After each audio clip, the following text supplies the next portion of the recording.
Walter Cronkite used to end his newscast with, "And that's the way it is."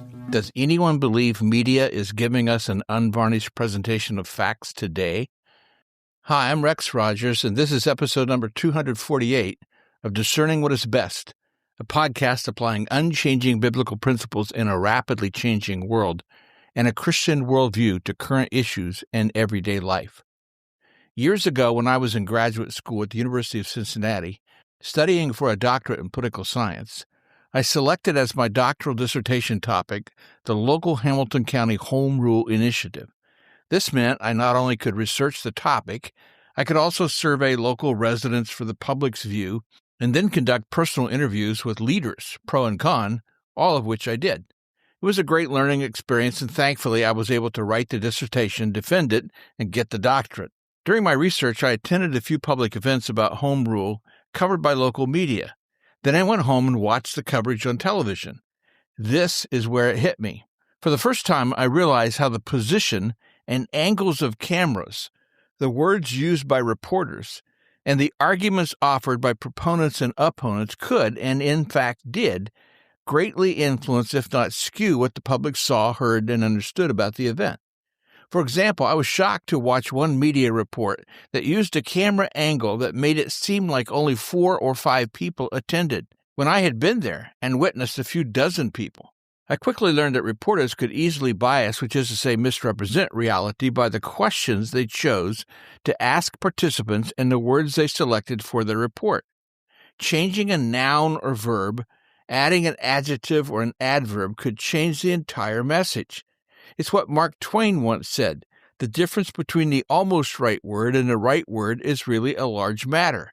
'Tis the difference between the lightning bug and the lightning. Of course, none of this was new to the political leaders on either side, so they had ways and means of responding to slanted coverage. But it was certainly new to me. This was in the early 80s, before internet and social media. So at the time, TV and radio and something we called newspapers reigned supreme. You got your current events news from these sources or not at all. Unlike today, there was no YouTube, no legion of so-called influencers or online independent journalists, just what today we call legacy media. So at the time, it was more challenging to glean different perspectives and points of view. Today, we can get current events, a la the news, from myriad sources, legacy media, streaming, and online. But intentional bias still occurs. Or if intentional bias sounds too harsh, call it selective sharing. This happens when a program or presenter deliberately shares what we now call misinformation or disinformation. In other words, they are not presenting what they say in court when a witness is sworn in with the oath, "Do you swear to tell the truth?"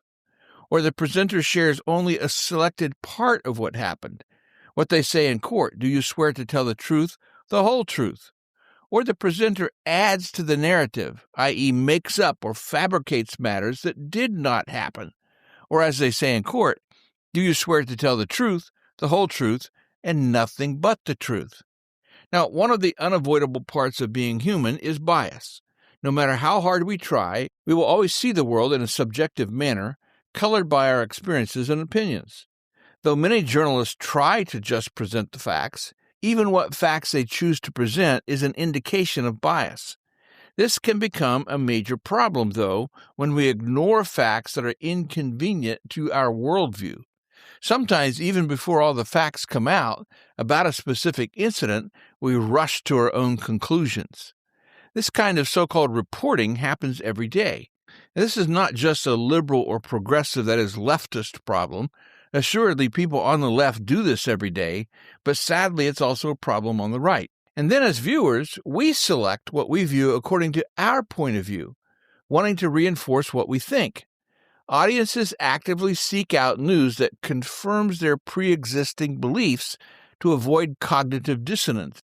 The trend of choosing ideologically aligned media has resulted in fragmented audiences, where different ends of the political spectrum only watch their favorite or trusted channel, thus consuming entirely different, even conflicting sets of information.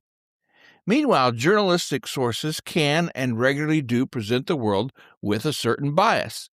Journalists or media outlets may choose to highlight specific stories while ignoring others, creating a kind of curated reality. that fits a particular narrative or audience expectation. Media want to preach to the choir, and if they are ideologically biased, they want to report in a manner that reinforces what's come to be called the prevailing acceptable narrative. In the 2016 U.S. election, some outlets, for example, the Washington Post, strongly amplified claims of collusion between the Trump campaign and Russia, including widespread references to controversial sources like the Steele dossier. The resulting narrative persisted in many newsrooms even after the Mueller report found no conclusive evidence of collusion. This certainly happened during COVID, when the administration at the time, big media, and social media colluded to suppress so-called disinformation about the pandemic, possible curing medicines like ivermectin, and the efficacy of masks, the 6-foot rule, and vaccines. Repeated headlines about overwhelmed hospitals and alarming projections were later criticized by analysts for not sufficiently contextualizing regional case variation, or data showing fewer extreme outcomes in many areas. This also occurred regarding the debate about keeping children out of public schools for so long. Big media have presented markedly different presentations or interpretations regarding immigrants, deportations, the social unrest in Minneapolis, the sad development of 2 shooting deaths of civilian protesters at the hands of law enforcement, and public officials' comments. Media across the political spectrum often use different frames that influence perceptions of immigration. For example, criminal threat versus humanitarian human interest stories. This can shape public opinion by emphasizing selective aspects of a complex issue. Some outlets frequently use dehumanizing language and criminal imagery, for example, gangs, invasion, reinforcing threat-based narratives rather than balanced policy discussions. Officials in the Trump administration got into difficulty when some of them used the overzealous term domestic terrorism. There's also selective storytelling, reporting on deportation cases while omitting full criminal histories, or legal complexities, which affects how policies and law enforcement actions are perceived.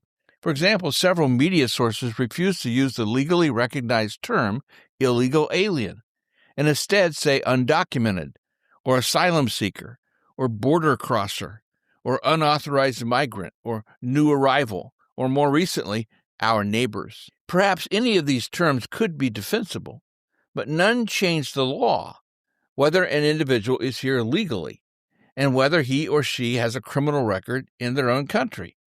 Assuredly, there is a moral and best way to enforce the law, and law enforcement must also be held accountable to the law, but calling for no law enforcement at all, and for criminal migrants to be ignored, invites not simply lawlessness but chaos, something a free society cannot endure. It's difficult to discern when what we are given is biased out of the gate. Best advice is 1. Don't outsource your thinking to any single outlet. 2. Get your news from multiple and intentionally different kinds of sources. Flip between Fox and CNN, add the BBC, then seek additional sources online. 3. Distinguish news reporting from analysis and opinion. 4. Compare left versus right headlines for the same immigration event. 5. Separate facts, interpretation, and moral judgment. 6. Watch for what's missing, not just what's said. 7. Don't rush to judgment on any new development. For example, wait for the investigations on the recent protester shootings. And finally, 8, learn to discern. Well, we'll see you again soon. This podcast is about discerning what is best. If you find this thought-provoking and helpful, follow us on your favorite podcast platform. And for more Christian commentary, see my website, REXM as in Martin. It's rexmrogers.com. Or check my YouTube channel at Dr. Rex Rogers. And remember, it is for freedom Christ set us free. Stand firm.